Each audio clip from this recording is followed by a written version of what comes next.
जैसा कि हम सभी जानते हैं कि आज का समय काफ़ी भयावह है और जो कि कोरोना पैंडेमिक में हम सभी हर व्यक्ति बहुत ज़्यादा परेशान है, बहुत ज़्यादा स्ट्रेसफुल है। तो आप सभी को मेरी ये सलाह है कि आप अपने आप से हो सके तो इस नेगेटिविटी को जितना प्रयास कर सके अपने आप से दूर रखिए, क्योंकि पॉजिटिविटी आपकी इम्यूनिटी को भी बढ़ाती है। हाँ, हम सभी जानते हैं कि क्या इसके सिम्टम्स है, क्या हम प्रिकॉशंस ले सकते हैं। तो सिम्टम्स में जैसा आप सभी जानते हैं कि इसके फ्लू लाइक सिम्टम्स होते हैं, यानी कि सर्दी, जुकाम, खांसी, लूज मोशंस।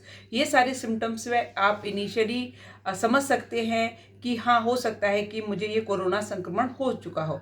लेकिन अगर आप इस सब से बचना चाहते हैं तो आपको प्रिवेंशन का ध्यान रखना पड़ेगा। प्रिवेंशन का मतलब हम सभी जानते हैं कि प्रॉपर हमें मास्क का इस्तेमाल करना है, यानी कि अपने नोज़ और माउथ को प्रॉपर कवर करके रखना है। और जहाँ तक अगर आप कर सके तो डबल मास्क का इस्तेमाल ज़रूर करें। साफ़ सफाई का ध्यान बहुत ज़्यादा रखना है, हाथों को बराबर साबुन से साफ करते रहें। तीसरा, जितना हो सके आप आपस में अपने डिस्टेंस को मेंटेन करके रखें।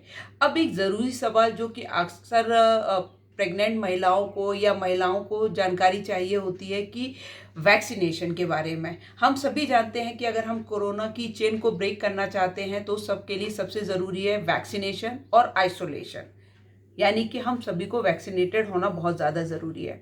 अब सवाल आता है, क्या प्रेग्नेंट महिलाएं यानी कि गर्भवती महिलाएं अपने आप को वैक्सीनेट करवा सकती हैं या नहीं? तो एज ए डॉक्टर ये मेरी एडवाइस है या सलाह है। अगर गर्भवती महिला किसी हाई रिस्क जोन में नहीं आती है, हाई रिस्क जोन का मतलब ये होता है कि वो गर्भवती महिलाएं जो कि मेडिकल में काम करती हैं as a nurse, as a doctor या एज ए हेल्थ वर्कर, या वो महिलाएं जिनमें कोमॉर्बिडिटी यानी कि डायबिटीज़ वगैरह की प्रॉब्लम है, तो उन महिलाओं को वैक्सीनेशन वो ले सकती हैं। बट उसके लिए ज़रूरी है कि फर्स्ट 3 मंथ उस चीज़ से उन्हें बचना है। और अगर वो वैक्सीनेशन कराती हैं तो उसके लिए उन्हें अपनी एक वर्बल कंसेंट ज़रूर देनी पड़ेगी कि वो ये वैक्सीनेशन अपनी मर्जी से अपने रिस्क पर लगवा रही हैं। अपार्ट फ्रॉम दिस थिंग, अगर आप अपने आप को प्रिकॉशंस के साथ, आइसोलेशन के साथ रख सकते हैं तो कोशिश कीजिए कि इस वैक्सीनेशन आप प्रेगनेंसी के दौरान ना लगवाएं, क्योंकि एज सच कोई ऐसा रिलेवेंट डाटा नहीं है जो ये कहता है कि बच्चों में इसके साइड इफ़ेक्ट्स होते हैं, या ये भी कहे कि बच्चों में इसके साइड इफ़ेक्ट नहीं हो सकते।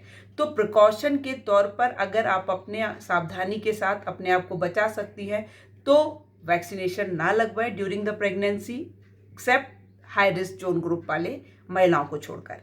अब दूसरा जो इम्पॉर्टेंट सवाल अक्सर महिलाओं द्वारा पूछा जाता है, क्या गर्भवती महिलाओं के बाद लैक्टेटिंग मदर यानी कि जो माताएं अपने शिशु को दूध पिला रही हैं, क्या वो वैक्सीनेट हो सकती हैं?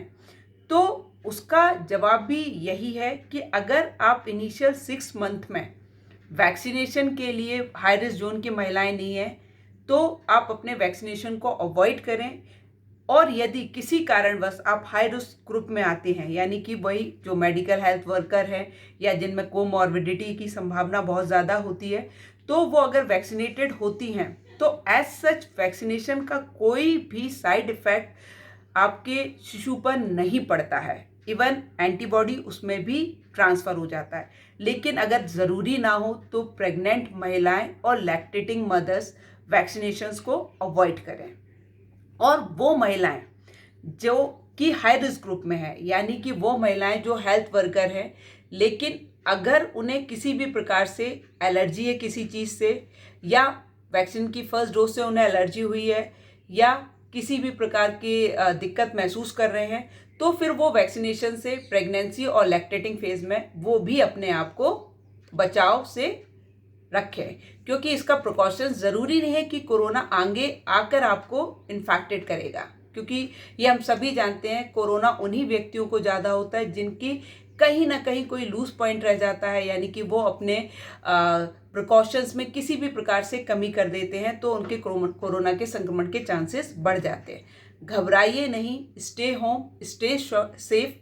और आप सब के लिए जहाँ तक होता है हर डॉक्टर आपका परामर्श ऑनलाइन कंसल्टेशन के थ्रू रहता है, ताकि अननेसेसरी आप बाहर ना निकले और कोरोना के संक्रमित ना हो जाएं।